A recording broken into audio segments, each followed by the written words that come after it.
7 মাসের বেবি যদি আন্ডারওয়েট থাকে তাহলে খুব সহজ একটি সারাদিনের খাবার ও ঘুমের রুটিন আমি আপনাদের সাথে শেয়ার করছি।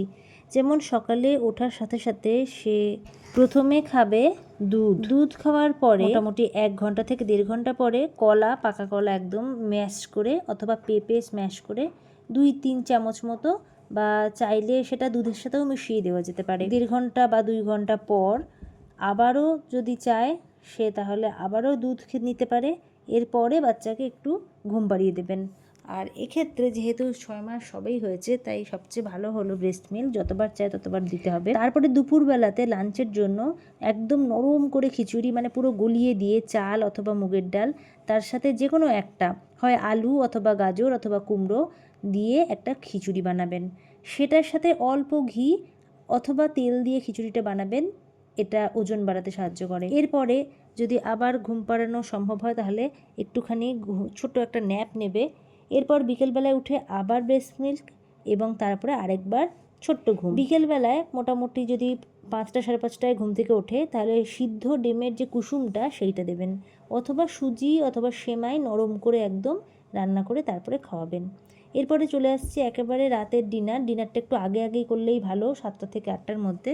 সেটা দিতে পারেন অবশ্যই ব্রেস্ট মিল্ক। বা ধরুন বারে ঘুমটা ভেঙে যাচ্ছে আর যদি দেখা যায় যে ওর স্যুট করে গেছে, সেক্ষেত্রে নিশ্চিন্ত মনে রাত্রিবেলা 9টার দিকে ভাত, ডাল আর ছোট একটা মাছ, মানে এই ধরুন 25 গ্রাম মতো একটা মাছের পিস, অথবা মাছ না হলে আলু স্ম্যাশ করে অল্প করে দিতে পারেন।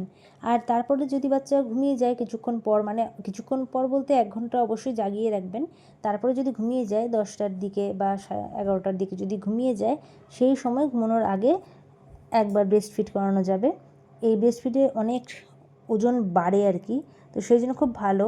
দিনে অন্তত 3 বার মেন যে মিল সেটা দেওয়ার চেষ্টা করবেন, আর 2 বার হালকা খাবার প্লাস ব্রেস্ট ফিড করাবেন। খাবার ঘন করে বেশি দেবেন না, কিন্তু জলটা এমন দেবেন না যে খুব ঘন হয়ে গেছে সেরকম না, আবার খুব যে বেশি জল করবেন সেটাও নয় কিন্তু, মোটামুটি ঘন করেই দেবেন। আর একেবারে কম করে খাওয়াবেন, কিন্তু বারে খাওয়াবেন। বাচ্চার যদি ওজন খুবই কম হয় বা খেতে একেবারেই না চায় তাহলে একজন শিশু বিশেষজ্ঞ ডাক্তারের সাথে পরামর্শ করাই অবশ্যই ভালো। কিন্তু যদি এমনি কোনো কারণবশত ও আন্ডারওয়েট থাকে তাহলে এক্ষেত্রে এইভাবেই কিন্তু তার ওজন আস্তে আস্তে ভালো বৃদ্ধি পাবে এবং স্বাস্থ্যকরভাবে বৃদ্ধি পাবে। আর কখনোই বাচ্চাকে কিন্তু জোর করে খাওয়ানোর চেষ্টা করবেন না। ঘুমটা সুন্দরভাবে পর্যাপ্তভাবে হবে। খুবই সহজ একটি রুটিন, কিন্তু এর থেকে খুব ভালো একটা এর প্রভাব আপনারা দেখতে পারবেন বাচ্চার হেলথের ওপরে। আর বাচ্চাকে সবসময় চেষ্টা করবেন কিন্তু যে খুব রাত্রি করে না খাওয়ানোর, 9টার মধ্যেই মেন খাওয়াটা খাইয়ে দেবেন। ব্রেস্ট ফিডটা তো করতেই পারে, এবং তারপরে লাস্টে কিন্তু একটু নরম একটা কোনো ব্রাশ দিয়ে বাচ্চার যে কটাই যদি দাঁত উঠে থাকে, আর যদি নাও উঠে থাকে তাহলেও ওই মাড়িটাকেই হালকাভাবে একটুখানি মুছে দিতে হবে, বা ব্রাশের খুব নরম ব্রিসল দিয়ে দাঁতের মতো কল্পনা করেই ব্রাশটা করিয়ে দিতে হবে। কারণ মাড়ির যদি ভালোভাবে এখন থেকে যত্ন না নেওয়া হয় তাহলে যে দাঁতগুলো উঠবে সেই দাঁতগুলোতেও কিন্তু পোকা লাগার চান্সটা বেড়ে যাবে। আর দুধের একটা পাতলা প্রলেপ যদি সবসময় দাঁতে লেগে থাকে তাহলে যে দাঁতগুলো উঠেছে সেই দুধের দাঁতগুলোতেও পোকা লেগে যাবে। সেই জন্য অবশ্যই ব্রাশ করিয়ে তারপরেই শোয়াবেন।